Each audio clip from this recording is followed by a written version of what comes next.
Sächsisch Lektion 5. Was wird aus deinem Namen, wenn du in Sachsen lebst, sächsische Freunde oder Familienmitglieder hast? Heute Frauennamen. Monika wird zu Moni. Moni. Lydia, Lütscher. Ihr seht schon, wir gehen alles etwas gemütlicher an. Deshalb das nächste Beispiel: Renate. Renate.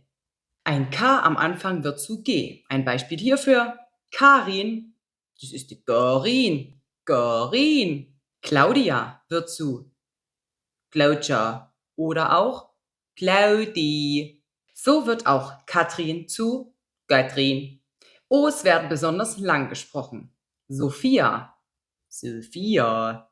Schönster weiblicher Name ist und bleibt in Sachsen aber natürlich Mandy.